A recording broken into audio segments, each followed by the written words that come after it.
Nous allons à présent voir comment installer une machine virtuelle sous Windows. Donc vous n'avez pas besoin de payer une version de Windows et l'utiliser en tant que machine virtuelle exprès pour faire vos tests d'intrusion, mais vous pouvez vous rendre sur le lien suivant, donc developer.microsoft.com, je vous le fournirai, et vous pouvez sélectionner des machines virtuelles toutes faites pour Windows. Donc vous avez plusieurs versions, de Windows 7 à Windows 10, avec la version d'Internet Explorer correspondante. Ici on va prendre la première, Internet Explorer 8, sur Windows 7, et la plateforme on va sélectionner bien entendu VirtualBox. On clique ensuite sur Download Zip, on laisse le téléchargement se terminer, et vous aurez ensuite un dossier compressé qui ressemble à celui-là, où vous aurez un fichier spécifique pour VirtualBox. Vous pouvez double-cliquer dessus et ensuite vous aurez à importer cet appareil virtuel comme il est appelé ici, où vous avez toutes les configurations prédéfinies. Il ne reste qu'à cliquer sur importer. Donc le téléchargement peut prendre un certain temps, ici 10 minutes. Je vais donc bien entendu mettre la vidéo en pause et reprendre tout de suite après. On se retrouve donc avec la machine ici Windows 7 où on peut directement cliquer sur démarrer pour la lancer.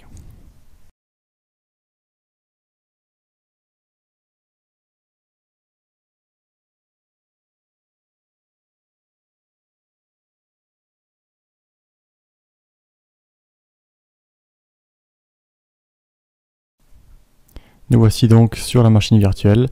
On a ici, comme pour Kali, les additions invitées de VirtualBox qu'on va pouvoir installer.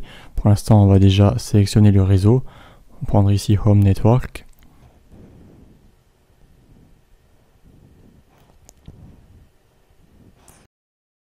Donc la machine virtuelle est disponible pendant 90 jours. Après, elle expirera automatiquement. Vous ne pourrez pas l'utiliser en tant que version de Windows classique de tous les jours. Mais pour nous, pour nos tests d'intrusion, ça nous suffira. Alors je vais juste essayer de pinguer comme on l'avait fait précédemment avec Kali Metasploitable. Donc je me souviens que ma machine Kali, c'est la 192.168.1.51. Voilà, donc je la ping correctement. Metasploitable, c'est la 12. Pareil, ça fonctionne. Juste essayer à partir de Metasploitable si j'arrive à pinguer celle-ci. Alors, ipconfig. Donc sur Windows, c'est ipconfig pour voir la configuration IP. Et sous Kali ou sous Linux de manière générale, c'est ifconfig. Donc ici j'ai une adresse 10.02.15. C'est pas sûr que je puisse la pinguer depuis Metasploitable.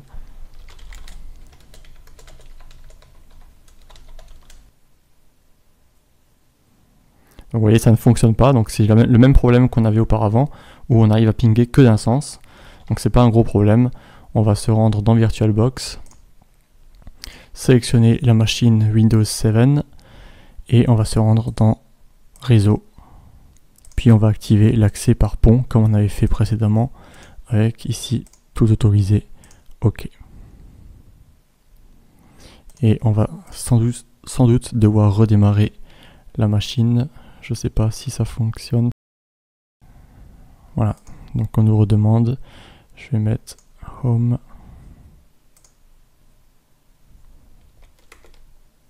Voilà, donc vous voyez, on a l'adresse 192.168.1.43.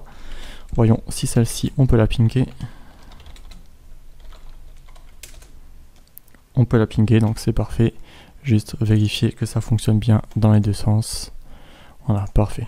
Donc on peut maintenant accéder d'une machine à une autre, on peut la voir sur le réseau tout simplement. Voilà pour les configurations. Donc on va à présent voir comment on peut attaquer cette machine Windows. On va déjà voir si elle est vulnérable et si oui, comment on arriverait à y accéder depuis notre machine Kali. Alors juste pour revenir sur les additions invitées, eh bien vous pouvez les insérer avec le menu périphérique, insérer l'image CD des additions invitées.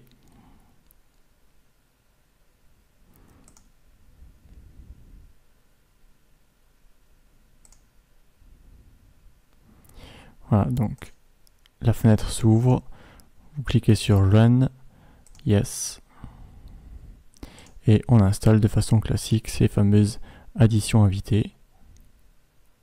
pour pouvoir à nouveau redimensionner notre fenêtre et faire des copier-coller entre nos deux systèmes. Windows, la version que j'ai actuellement Windows 10 et cette version donc de Windows 7. Alors si au besoin, vous n'avez pas forcément besoin de le faire, mais dans mon cas par exemple, je vais juste vous montrer comment c'est possible de le faire et bien sûr il faudra redémarrer. Et une fois que la machine a redémarré, eh bien, on va pouvoir la redimensionner et la mettre en plein écran.